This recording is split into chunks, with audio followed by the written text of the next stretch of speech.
नमस्कार। Shri Krishna therapy centre की team की तरफ से मैं रवि आप सबका स्वागत करता हूं। जैसा कि पिछले वीडियो में हमने आपसे कहा था कि आने वाले वीडियो में हम आपको किडनी क्लींजिंग के बारे में बताएंगे, तो उससे पहले एक सामान्य जानकारी है, कुछ किडनी संबंधित जानकारी साझा करते हैं आपके साथ। जैसा कि आप जानते हैं, हमारे शरीर में 2 किडनियाँ होती हैं, मुट्ठी के आकार की ये दोनों किडनियाँ हमारे शरीर का बहुत ही महत्वपूर्ण हिस्सा है। किडनी जो है हमारी बॉडी से टॉक्सिन्स को बाहर निकालने का काम करती है। ये जो है रीढ़ का जो निचले वाला जो हिस्सा होता है पीठ की ओर, कमर के थोड़ा नीचे वहीं पर स्थित होती हैं और प्रत्येक किडनी का वजन जो है लगभग 150 ग्राम के आसपास होता है।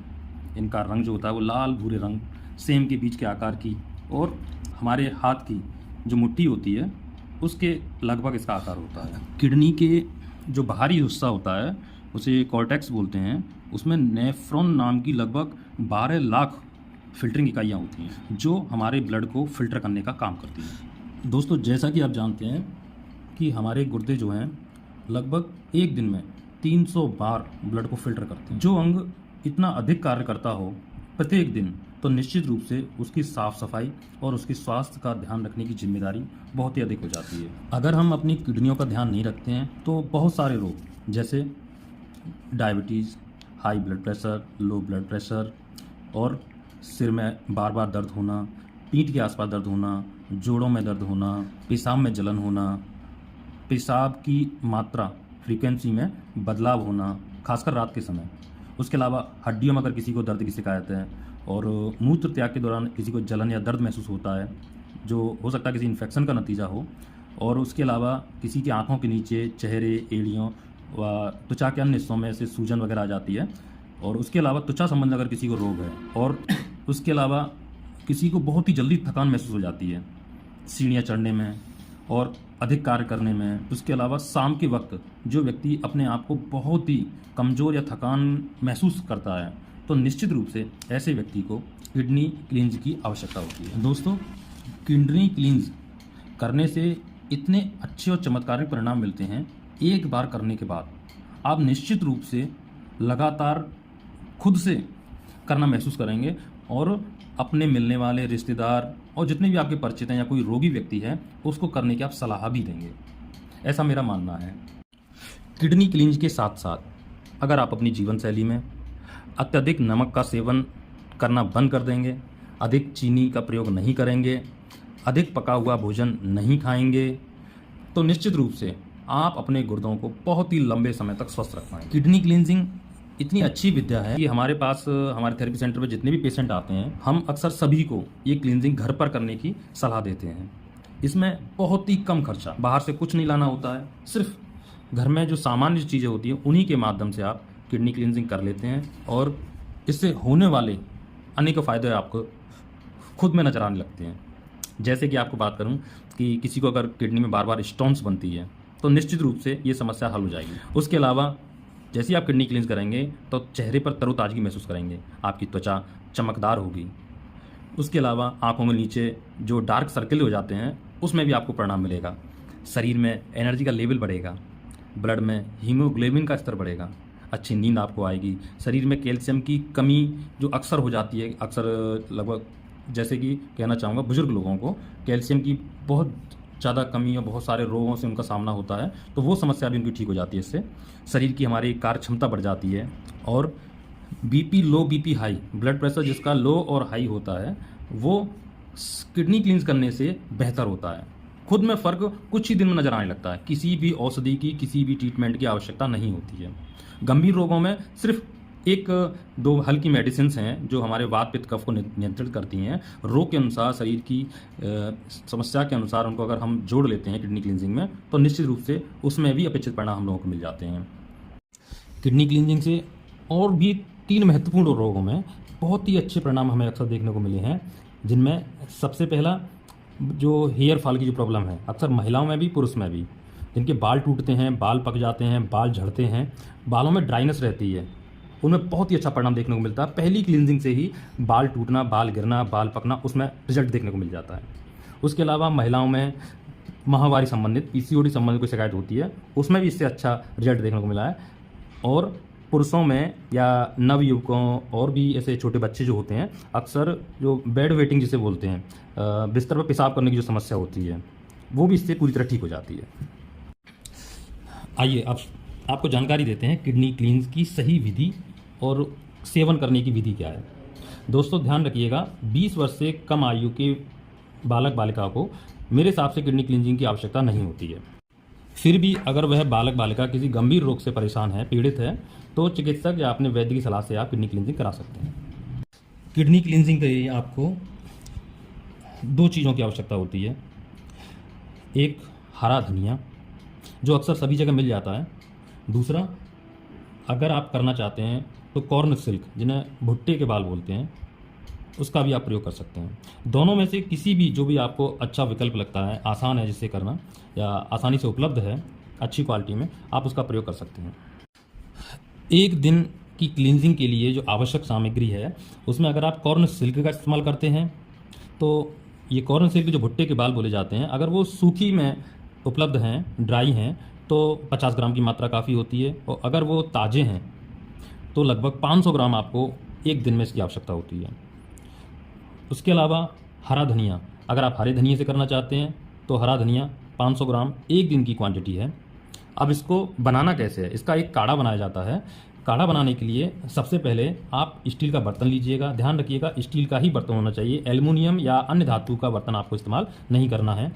उसमें मान के चलिए मैं हरे धनिए से काढ़ा बनाना चाह रहा हूँ, तो मुझे स्टील के बर्तन में लगभग 2.5 लीटर पानी रख लेना है।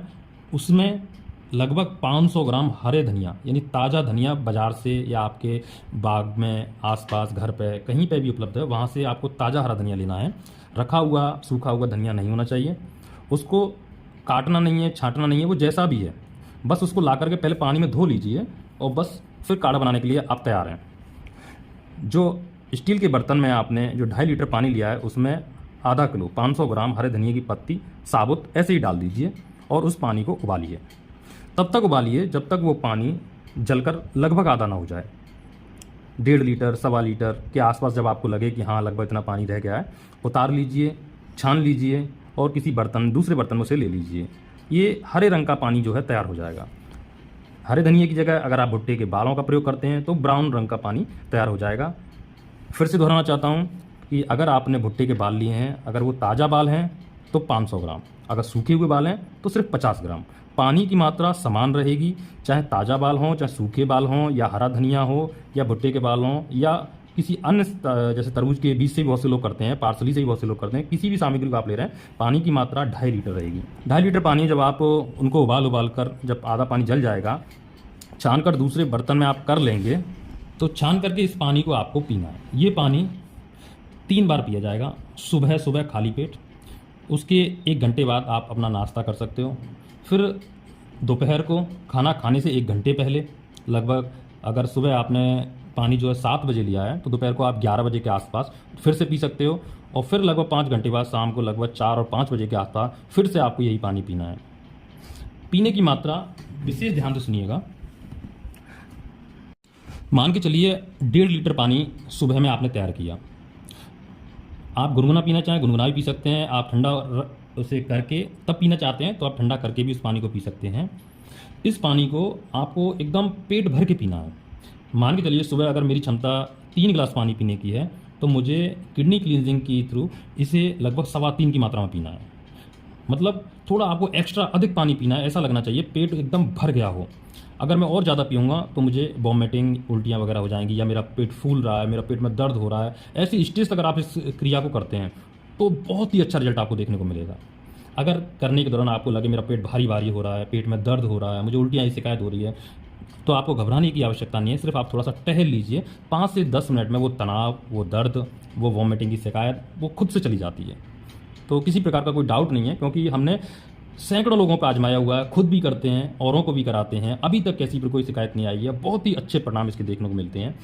दोस्तों जैसे कि आपने 1.5 लीटर पानी जो है सुबह पिया, अगर उसमें से कुछ शेष बचता है, अच्छी बात है, उसको दोपहर में पी लीजिए। दोपहर में भी आपको ऐसे पेट भर के पीना है, शाम को भी ऐसे पेट भर के पीना है।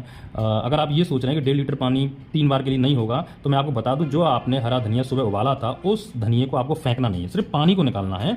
और दोपहर को आपको लगता है पानी खत्म हो गया, तो उसी धनिए में फिर से पानी डालिए, 2.5 लीटर पानी डालिए और फिर से उबाल लीजिए। फिर से 1.5 लीटर पानी तैयार हो जाएगा। और सुबह का 1.5 और दोपहर का 1.5, लगभग 3 लीटर पानी आप शाम तक 3 बार में आराम से पीजिए। 3 लीटर नहीं पी सकते तो कम से कम जितना भी पी सकते हैं, कोशिश ये करिए एक बार में अधिकतम जितना पानी आप पेट भर के पी सकते हैं वो पानी आप पीजिए। बहुत ही आसान, बहुत ही सरल विधि और बहुत ही चमत्कारिक परिणाम इससे मिलते हैं। दोस्तों, ये किडनी क्लींजिंग की जो विधि हमने बताई है, ये सामान्य व्यक्ति के लिए है। अगर व्यक्ति किसी गंभीर रोग से परेशान है तो इसमें थोड़ा बदलाव करना होता है। मैं आयुर्वेद में प्रैक्टिस करता हूँ, तो आयुर्वेद के अनुसार आपको बताना चाहूँगा, अगर कोई वात का रोगी है या पित्त का रोगी है या कफ का रोगी है, तो वात पित्त कफ की प्रकृति के अनुसार उसमें वात की औषधि, पित्त की औषधि और कफ की औषधि को अतिरिक्त रूप में मिलाना होता है। और सेम यही प्रोसेस होता है, इसी तरह पानी को उबालना होता है, छानना होता है, सुबह दोपहर शाम खाली पेट में पेट भर के पीना होता है। एक सामान्य व्यक्ति को यह प्रक्रिया लगभग 5 से 7 दिन लगातार करनी चाहिए और गंभीर रोगी को लगभग 8 से 10 दिन यह प्रक्रिया लगातार करनी चाहिए। और उसके अलावा अगर हर 3 से 4 महीने के बाद आप लगातार वर्ष में 3 या 4 बार किडनी क्लींजिंग करते हैं, तो निश्चित रूप से शुरू में मैंने जिन बीमारियों के नाम आपको बताए थे, उनमें से कोई भी बीमारी आपको नहीं आने वाली है। इतना मैं आपको आश्वस्त कर सकता हूँ। तो सोचिए मत, शुरू हो जाइए और खुद से कीजिए पहले, उसके बाद अपनों को सभी को लाभ दीजिए किडनी क्लींजिंग के। और अगले वीडियो में हम आपको ये बताएंगे कि आप कैसे पहचानेंगे कि आपको किडनी क्लींजिंग वाले काढ़े में अपनी वात पित्त कफ प्रकृति के अनुसार किन औषधियों को मिला करके और भी अपने रोग संबंधित परिणाम को बेहतर रूप से कम समय में पाया जा सकता है। किस प्रकार रोग की किस प्रकार की प्रकृति में और किस प्रकार की औषधि की कितनी मात्रा मिलाई जाती है। बने रहिए हमारे साथ, अगले वीडियो में फिर से आपके सामने पेश होंगे। तब तक के लिए धन्यवाद। जय श्री कृष्ण।